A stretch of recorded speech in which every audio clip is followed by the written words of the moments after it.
자, 오늘은 천문 원격 수업 마지막 시간이 될 것 같아요. 그랬으면 좋겠는데 어쨌든 자, 영상을 다들 보고 왔겠죠? 그래서 오늘 영상은 좀 외계 생명체에 관해서 나온 영상이었는데 연관이 많이 됐으면 좋겠고, 혹시나 또 풀 영상 링크도 같이 걸어 줄 테니까 그것도 같이 관심이 있으면 봤으면 좋겠어요. 그래서 오늘 뭘 할 거냐면 외계 생명체를 먼저 보긴 했지만 그래도 그 전에 별의 에너지원과 내부 구조를 마무리하고 그 다음에 외계 생명체 탐사를 볼 거예요. 근데 계속 지금까지 하나였다가 두 개를 동시에 한다고 별로 안 좋아할 수도 있을 것 같아요. 근데 하지만 그렇게 시간은 오래 걸리지 않을 거라는 거. 그래서 제일 먼저 별의 에너지원과 내부 구조를 보기 전에 학습 목표를 보면 그 두 개가 같이 나와 있어요. 자, 주계열성의 에너지원을 설명할 수 있다.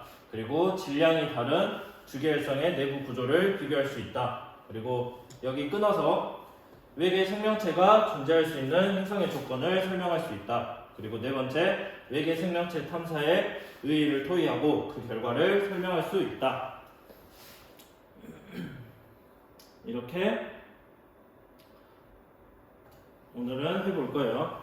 자, 먼저 별은 대부분 어떤 식으로 에너지를 내는지 여기에 대해서 할 건데, 자, 제일 기본적인 게 수소 핵융합 반응이에요.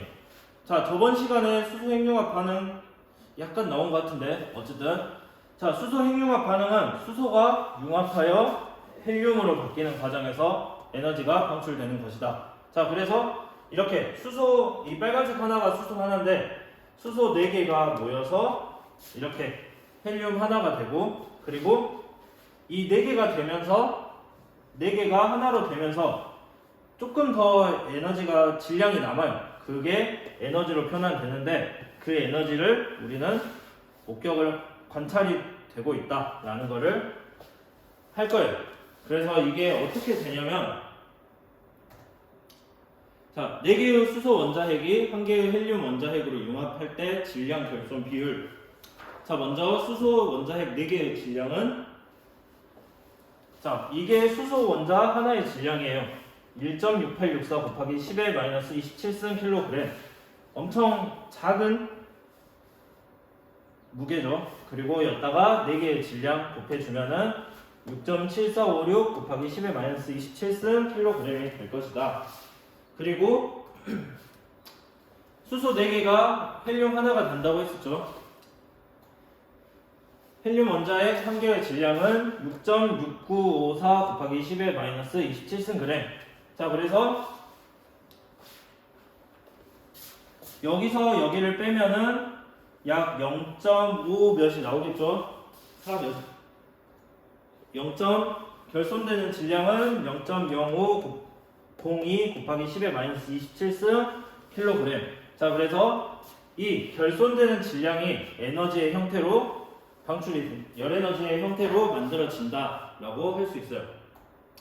그래서 이 원래 수소 4개 6.7456에서 0.0502에 대한 질량이 어느 정도 비율을 가지고 있냐 보면은 0.7442%. 그러니까 퍼센트니까 대략 1000분의 7 정도가 되겠죠. 1%가 100분의 1이니까 0.7442는 대략 1000분의 7 정도가 될 거예요. 하지만 엄청 많은 수소가 핵융합 반응을 하기 때문에 고작 0.7442%지만 우리 별의 표면 온도는 막 3만 K가 넘는 것도 있죠. O형 별 같은 경우에는. 그래서 에너지를 많이 발생시킨다. 수소가 어마어마하게 많다. 자, 그래서 수소 핵융합 반응은 일단 크게 우리가 알아야 하는 거는 두 가지로 나눠지는데, 자, 먼저 양성자 연쇄 반응. 이렇게 하면 기니까 PP 연쇄 반응이라는 걸로 반응을 해요. 자, 그래서 수소 원자핵 6개가 좀 이상하죠. 일단은 헬륨 원자핵 1개와 수소 원자핵 2개로 바뀌면서 에너지를 생성하는 과정이다. 자, 그래서 질량이 태양 정도인 별 내부에서 우세하게 일어난대. 자, 태양 정도인 별 내부에서 우세하게 일어나는 것은 PP 연쇄 반응. 그리고 PP 연쇄 반응은 수소 원자핵 6개가 헬륨 1개와 수소 원자핵 2개. 자, 헬륨 원자핵이 수소 원자핵 4개로 이루어지니까 4개 플러스 2개 하면 6개가 되겠죠. 그래서 에너지를 생성하는 과정. 그림으로 보면은 자, 여기 하나, 둘, 셋, 넷, 4개가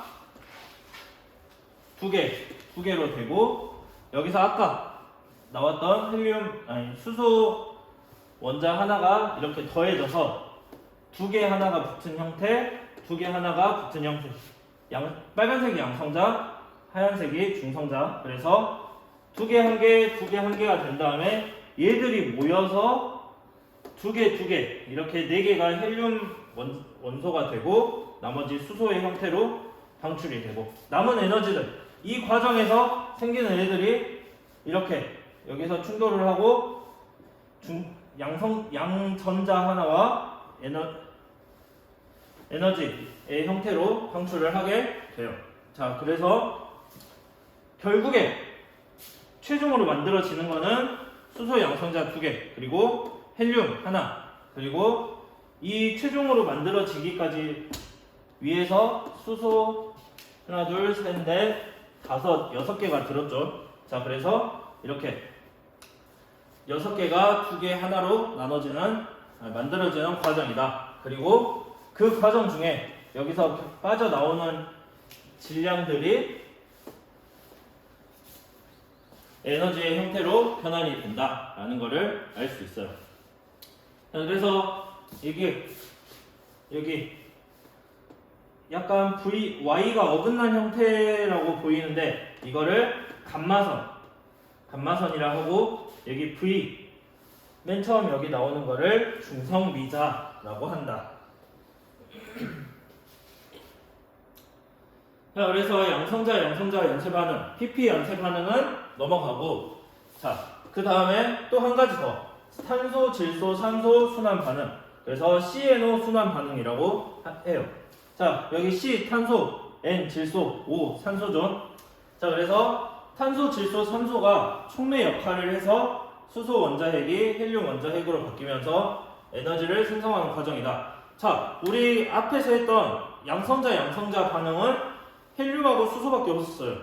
헬륨하고 수소는 원자량이 좀 낮은 편에 속하는데, 탄소, 질소, 산소는 수소, 헬륨보다는 꽤 많이 높죠. 그래서 이런 원자량이 큰 애들을 반응시키려면은 질량이 태양의 1.5배가 넘는 별의 내부에서 온도가 높았을 때 우세하게 일어난다. 그래가지고 여기는 1800만 K 이상일 때 우세하게 일어나고, 태양 정도일 때 아까 했던 PP 연쇄 반응은 1000만 K 이상일 때 우세하게 일어난다 라고 할 수 있어요. 자, 일단은 이렇게 그림으로 한번 보고 넘어갑시다. 자, CNO 순환 반응. 그래서 여기 질소 15라고 써져 있는데 이거는 원자량을 뜻하겠죠. 그래서 질소, 탄소, 질소, 탄소, 질소, 산소 이렇게 순환하면서, 여기 CNO 순환 반응, 순환하면서 이 과정 중에 에너지들이 방출되는 것을 우리는 CNO 순환 반응이라고 하고, 이 에너지가 당연히 빠져나오는 것이 별의 에너지원이 되겠죠. 자, 그래서 방금 아까 여기 말할 때 1000만 K, 1800만 K 막 이런 식으로 말을 했었는데, 자, 1000만 K라고 하면은 이거 어디서 들어봤는데? 라고 생각을 할 수도 있을 것 같아요. 자, 1000만 K, 우리가 저번 시간에 했던 주계열성이 되는 온도 1000만 K부터 주계열성이 된다고 했었죠. 그 1000만 K 이유가 여기 양성자 연쇄 반응을 시키기 위한 최소 조건이기 때문에 그래요.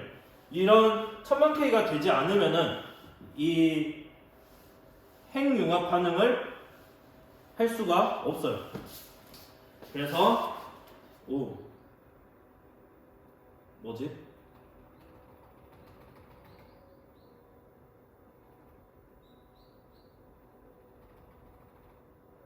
자, 여기서 수소 핵융합 반응 N은 PP 연쇄 반응과 CNO 순환 반응이 있었다.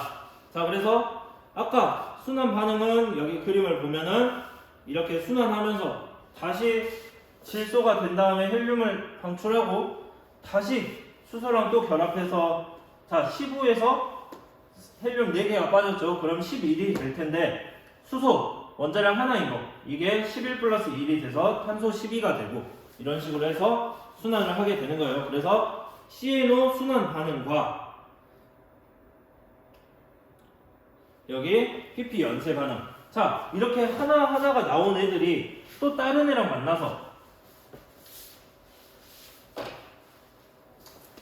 자 옆에서도 이런 둘 하나 이런 반응이 일어나고 있겠죠. 이 얘들 옆에서는 자 그러면 여기서도 나오는 게 하나하나랑 헬륨 수소 하나하나랑 헬륨이 이렇게 만들어질 텐데 이 4개가 또 다시 모여서 이런 모양을 만들 수도 있겠죠. 그래서 뭐 이 한 사이클 그리고 또 옆에서 이렇게 만들어질 텐데 뭐 여기서 나온 애들 2개가 얘들이랑 만나서 옆에서 연쇄적으로 이런 반응들이 계속 중첩돼서 일어날 수 있을 거예요. 그래서 별에서는 이런 수소 핵융합 반응이 일어나는데 PP 연쇄 반응은 이렇게 이 하나만 나타나는 게 아니라 동시에 여러 가지 연쇄적으로 반응이 일어난다. 그리고 여기 CNO 순환 반응은 이렇게 순환 한 사이클로 순환이 되면서 중간중간 수소가 추가가 되고 있죠. 자 이런 식으로 반응이 일어난다 라고 할 수 있어요. 그래서 지금까지 별의 에너지원은 어떻게 이루어지는가 라는 걸 했었고 수소 핵융합 반응이었죠. 그래서 그 다음은 정역학 평형이라는 걸 할 거예요. 자 계속 지금 뭔가 우리가 생각했던 지구과학이 아니라 약간 화학 이런 내용이랑 비슷해져 가고 있는 것 같은데 자 일단은 해봅시다. 자 정역학 평형이라는 건 뭐냐면 자 천체 별에서 말하는 정역학 평형은 별 내부의 기체 압력 차로 발생한 힘과 별의 중력이 힘의 평형을 이루고 있는 상태이다. 우리 저번 시간에 주계율성에 대한 설명에서 이거 했었죠. 에너지 때문에 열 때문에 팽창을 하려고 하는데 중력이 잡아당기기 때문에 태양 같은 안정한 주계율성이 되면은 힘의 평형을 이루어서 모양이 일정하게 유지가 된다라는 걸 했었는데 그게 정역학 평형 상태예요. 자 그래서 정역학 평형 상태의 별은 구형을 유지하며 안정적인 기간을 보낸다. 그래서 주계열성이 여기에 속하죠. 저번 시간에 태양이 갑자기 막 크게 변하거나 갑자기 축소하거나 이런 게 없다고 했던 거 기억을 하고 있죠. 자 그래서 정역학 평형 상태를 나타내려면 자 기체의 압력 차로 발생한 힘이 이렇게 밖으로 팽창을 하려 할 것이고 여기 파란색 화살표 중력은 이렇게 잡아 당기려고 할 거예요. 이거는 주계율성에서도 하고 우리 거성에서도 약간 이런 내용을 봤기 때문에 넘어갈게요.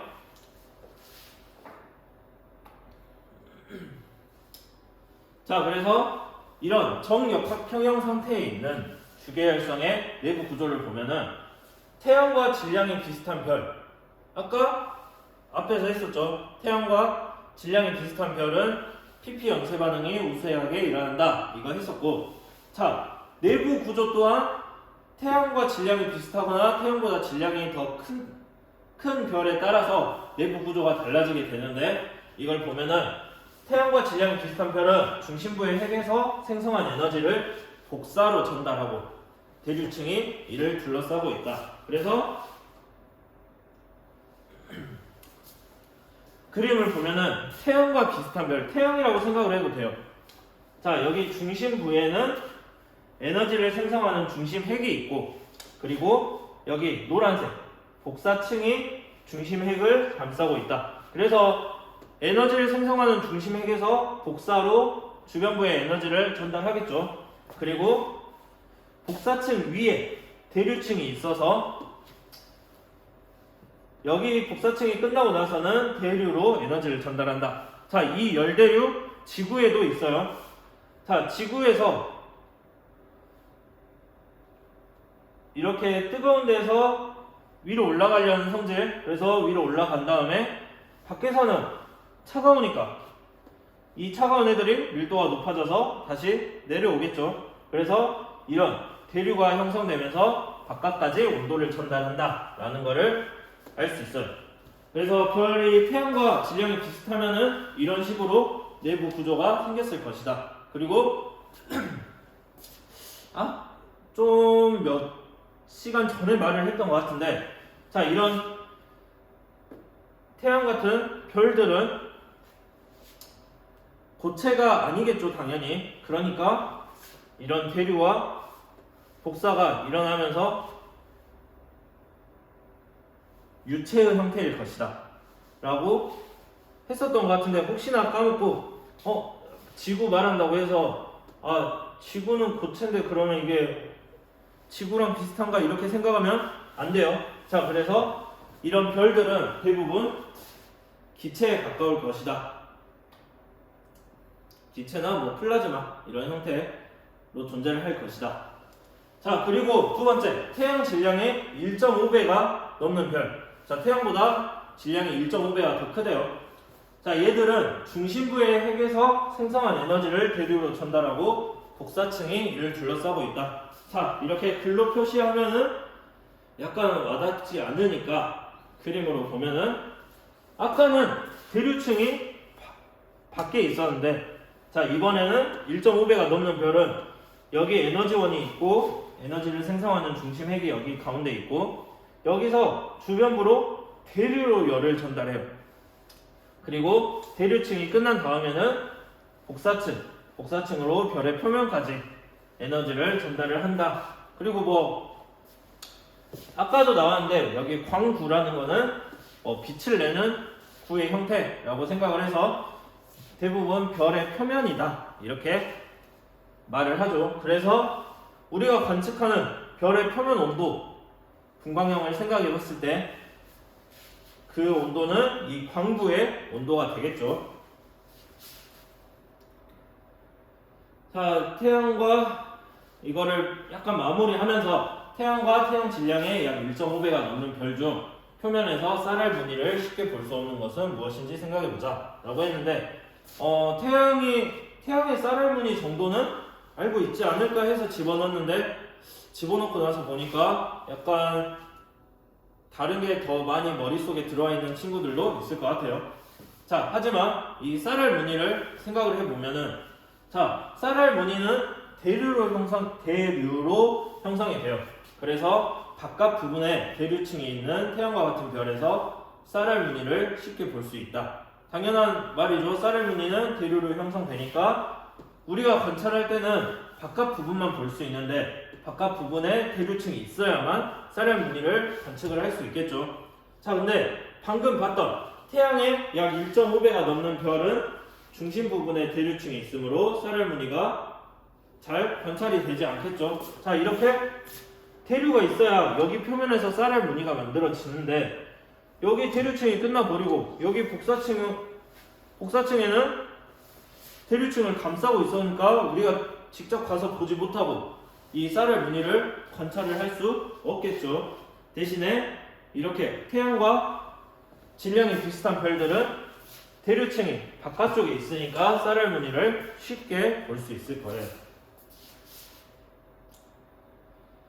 자, 그래서 마무리를 하면은 에너지원에 대한 마무리를 할 건데, 자, 수소 원자핵 6개가 헬륨 원자핵 1개와 수소 원자핵 2개로 바뀌면서 에너지를 생성하는 과정, 이거는 PP 연쇄 반응이 되겠죠. 연쇄. 그리고 당연히 여기 칸에는 뭐가 들어가겠지만 일단 읽어보면은 탄소, 질소, 산소가 여기서 이미 힌트가 다 나왔네요. 촉매 역할을 해서 수소 원자핵이 헬륨 원자핵으로 바뀌면서 에너지를 생성하는 과정, 이거는 CNO 순환 과정. 뭐 이렇게 양성자 반응이라고 하기도 하고, 일단 여기서 핵심은 양성자도 중요하지만 연쇄, 그리고 여기서는 순환, 이것 중요하게 생각을 해야겠죠. 자, 우리가 기억하고 있는 거 두 번, 주계열성 중에 O형별은 표면 온도가 우리 분광형 했을 때 오빠로 시작했죠. 자, O형별의 내부 구조를 태양과 비교하여 설명해 보자라고 나와 있는데, 자, 우리가 아까 태양 질량이 1.5배 더 큰 별, 1.5배보다 더 큰 별은 태양과 내부 구조가 달랐어요. 자, 그래서 주계열성 중 O형 별은 태양보다 표면 온도가 훨씬 높으니까 질량도 엄청 크다고 할 수 있겠죠. 매우 크므로 중심에게서 생성한 에너지를 대류로 전달하며 이를 복사층이 둘러싸고 있다. 태양은 중심에게서 생성한 에너지를 복사로 전달하며 이를 대류층이 둘러싸고 있다. 그냥 뭐 말이 이렇지, 아까 본 거 이거 생각하면 돼요. O형 별은 아마도 이렇게 내부 구조가 생겼을 것이다. 자, 그래서 여기서 영상을 하나 봤으면 좋겠어요. 여기 영상은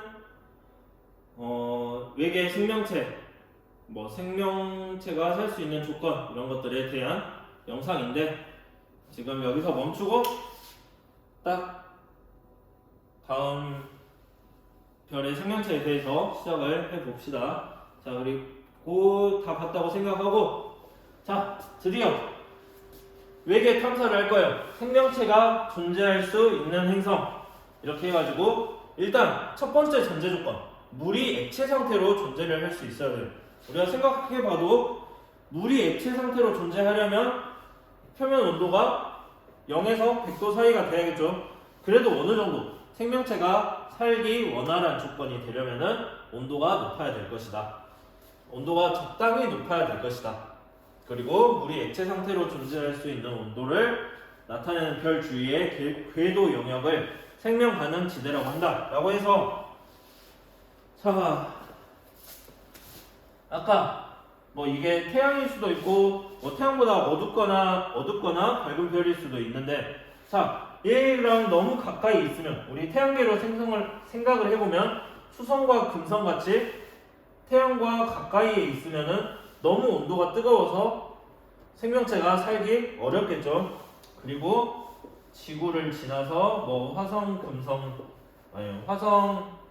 목성, 토성 이렇게 있죠. 자, 지구 정도가 되면은 어느 정도 적당한 거리이기 때문에 온도가 적절하게 유지되고, 지구 이 생명 가능 지대를 벗어나면은 온도가 너무 낮겠죠. 자, 근데 여기서 한 가지만 더 생각을 해보면, 자, 태양이라 하기도 좀 그렇고 별이 얘보다 2배 더 밝아버리면은, 자, 생명 가능 지대가 온도가 너무 뜨겁지 않은 지역이, 색깔을 비교하기 위해서 여기까지는 너무 뜨거워서 못 살 거예요. 질량이 작았을 때는 뜨거운 부분이 여기까지였는데, 질량이 커지니까 뜨거운 부분은 이렇게 더 멀어지게 될 것이고, 이 공간도 당연히 이렇게 생명이 살 수 있는 공간이 이렇게 더 멀어지겠죠. 그래서 질량이 커지면은 생명 가능 지대의 거리도 멀어지고 공간도 넓어진다 라고 할 수 있어요. 그래서 지우고 넘어가면은,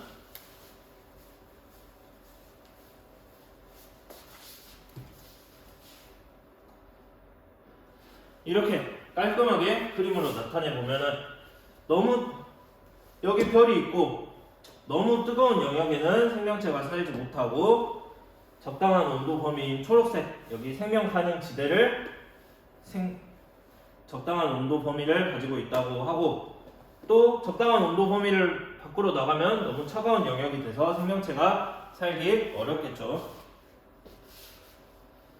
이렇게 생명 가능 지대를 어느 정도 추측을 할 수 있다, 거리에 따라서. 자, 그래서 조금 응용을 해보면은 별의 광도에 따라서 생명 가능 지대를 추정할 수 있는데, 자, 별에서 멀수록 단위 넓이랑 도달하는 에너지의 양은 실제로 이 말을 지구랑 태양의 관계로 치면은 뭐 태양 상수라는 말을 쓰는데 이거는 수업 시간에 할게요. 학교를 왔을 때. 자, 에너지의 양은 줄어든대요. 그래서 별의 광도에 따라서 생명 가능 지대는 어떻게 다를까? 그리고 생명체가 탄생하여 진화하는데 적합한 별의 분광형은 무엇일까? 라는 걸 알아보면은, 자, 이게 태양이라고 했을 때 기준 1이 태양이라고 했을 때 생명 가능 지대는 이렇게 이 정도 거리에 있어요. 자, 근데 당연히 별의 질량이 작아지면은 생명 가능 지대가 여기서부터 시작했는데 온도가 낮아지니까 줄어들겠죠. 생명 가능 지대의 시작 부분이. 그래서 이렇게 줄어들고, 반대로 별의 질량이 많이 커지면, 태양보다 더 커지면은 생명 가능 지대가 더 멀어져서 약간 이런 식의 그래프로 나오게 될 거예요. 자, 그래서 만약에 태양이 뭐 이 정도 밝았으면 우리는 생명체가 살려면 약간 화성 정도에 있어야만 생명체가 살 수 있었겠죠. 그리고 만약에 태양 질량이 반 정도로 만들어졌다라고 하면은 여기서 이만큼이 생명 가능 지대니까 이렇게 올려보면은 수성이 생명이 살기 적합한 온도가 됐겠죠. 자, 그래서 별의 질량에 따라서 방금 말한 건데, 생명 가능 지대의 거리와 폭은 별의 질량이 클수록 광도가 크므로 에너지가 높아지고 중심별로부터 생명 가능 지대가 멀어지고 생명 가능 지대의 폭이 증가한다. 맨 처음에 했던 말이죠. 그리고 그림은 H활도의 주계열성의 질량과 수명을 나타내는 것인데, 우리 이거 본 기억이 있죠? 없으면 기억을 만들어야죠. 자, 그래서 주계열성의 질량이 작은 것부터 큰 것처럼 이렇게 나타내는데, 자, 태양의 0.3 정도 되는 질량을 가진 별은 10의 11승년 정도가 별의 수명이래요. 그러니까 이거는 별의 수명에 대한 공식을 쓰면 될 것 같은데, 어쨌든 자, 별의 수명과 별의 광도는 반비례해요. 그래서 이런 질량이 작으니까 수명은 10의 11승년으로 엄청 길죠. 그리고 태양 정도면은 10의 10승년. 반면 질량이 엄청 큰 별은 에너지를 그만큼 많이 쓰고 있잖아요. 그러니까 이 에너지를 많이 쓰니까 에너지를 소모하는 양도 커져서 수명이 엄청 짧아요. 그래서 태양 질량이 10배 정도인 별은 10의 7승년, 약 태양보다 10의 2승배 정도, 100배 정도 차이가 나죠. 자, 100배 별거 없네 라고 생각을 할 수도 있는데, 자, 계산하기 좀 그러니까 만약에 태양이 1억 년 사람으로 생각을 해보면, 자, 1년 살고 죽는 거랑 100년 살고 죽는 거랑 그 차이예요. 엄청나게 많이 차이가 나죠. 자, 어쨌든 이런 수명과 관련해서 보면은, 이거 중복해서 들어가 버렸는데,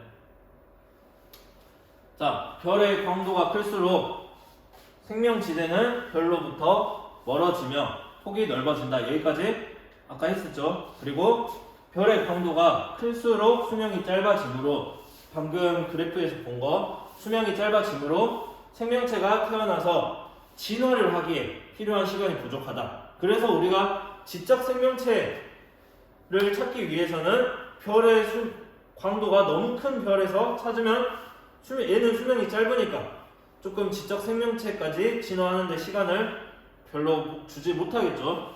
그래서 필요한 시간이 부족하다. 따라서 F형보다 우리 분광형 봤던 거 O, B, A, F F형보다 온도가 낮은 주기활성을 조사해야 된다. 그러나 태양보다 질량이 작은 별은 생명 가능 지대의 폭이 좁다. 자, 우리 생각을 해보면 분광형이 클수록 질량이 크고 부피도 클 거예요. 온도도 높고. 자, 그런데 이런 질량이 큰 별들은 생명 가능 지대의 폭이 넓은 대신에 수명이 짧기 때문에 지적 생명체가 살기 어려울 것이고, 반대로 작은 별은 수명이 길어서 지적 생명체가 생길 가능성은 높긴 하지만 대신에 폭이 좁아서 관찰을 하기가 어려울 것이다. 그리고 태양과 유사한 G형 별이 생명체가 탄생하기에 가장 적합하다. 그래서 우리 태양이 너무 우리 입장인 것 같긴 한데, 우리 태양이 생명체가 탄생하기에 가장 적합하다 해서 뭐 태양과 비슷한 질량을 가진 별들을 찾는 연구도 하고 있고, 이런 것들 영상에 다 있었죠. 자, 그래서 이런 생명체가 존재할 수 있는 행성은 아까도 했듯이 물이 액체 상태로 존재를 해야 하고, 또 행성에 생명체가 발생하고 진화할 때까지 에너지를 제공할 수 있도록 중심별의 수명이 충분히 길어야 된다. 그래서 아까 OBAF, F별 뒤로부터 표면 온도가 낮고 질량이 낮은 애들이 생명체에 살기에 적합하다고 방금 했었죠. 자, 그리고 한 가지 더.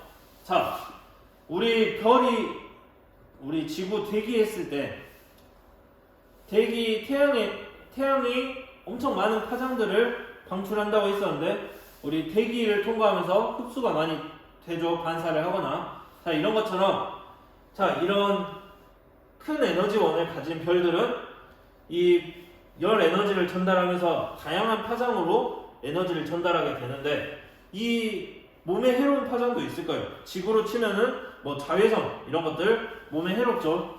근데 이런 것들을 지구 자기장과 지구 대기가 있기 때문에 이런 것들을 막아줘서 생명체가 우리가 살기 적합한 조건을 가지고 있어요. 자, 이런 것처럼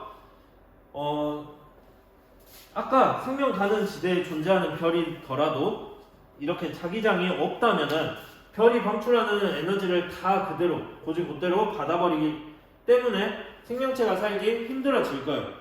그래서 생명체가 살려면은 생명 가능 지대에 있으면서도 대기가 있고 지구가 아니라 그 행성에 자기장도 있으면은 훨씬 생명체가 살기 적합한 환경이 될 것이다. 그래서 생명체에 해로운 전자기파를 막아주고 온실 효과를 일으킬 수 있도록 적절한 두께의 대기가 필요하다. 자, 우리 기억이 날지 안 날지 모르겠는데, 원래 태양과 지구의 거리성으로 파악을 했을 때는 영하 15도가 지구 평균 온도가 돼야 돼.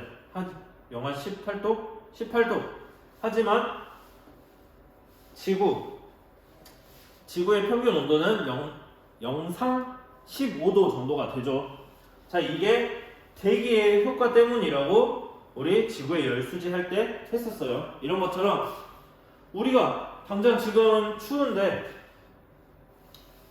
영하 18도 정도가 되면 우리 살기 엄청 힘들겠죠. 근데 대기가 있어서 그나마 생명체가 살기 적합한 온도를 가질 수 있을 것이다 라는 거를 하고 있어요.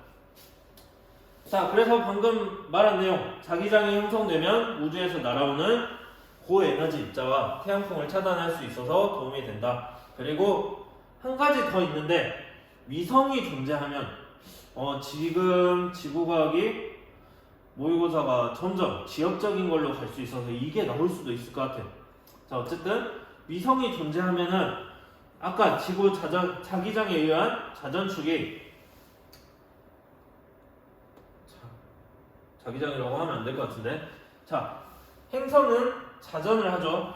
이 자전축이 안정적으로 유지가 될 수 있어서 도움이 된다라고 해요.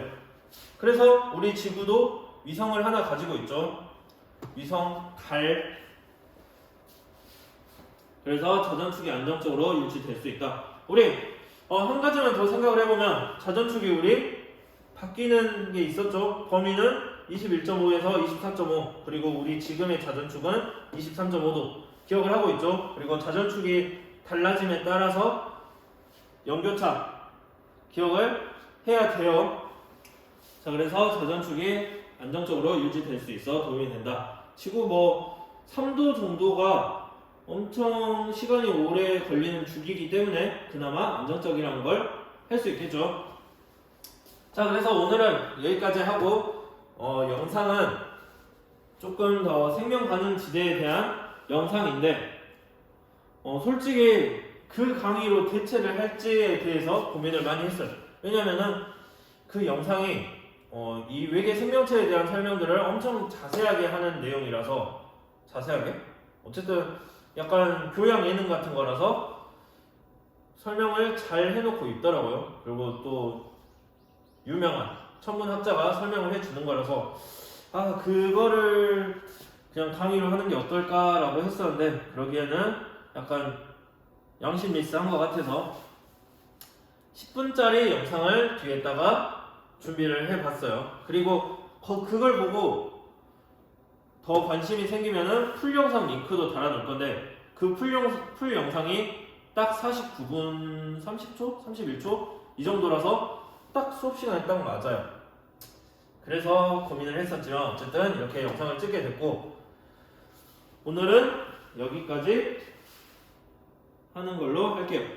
자, 강의를 더 이상 원격 수업을 하지 않았으면 좋겠고, 얼른 학교에서 했으면 좋겠고, 자, 원격 강의로 해서 간단하게 넘어갔지만 시험에는 당연히 이렇게 안 나오겠죠. 수업 시간에 더 심화된 내용을 할 거고,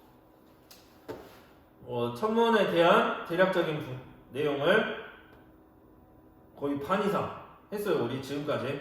그래서 이런 것들을 기억하고 있으면은 수업 시간에 와서 조금 더 편할 것이다. 이렇게 오늘은 마무리할게요. 조금 길었지만 그래도 유익한 시간이 됐으면 좋겠어요.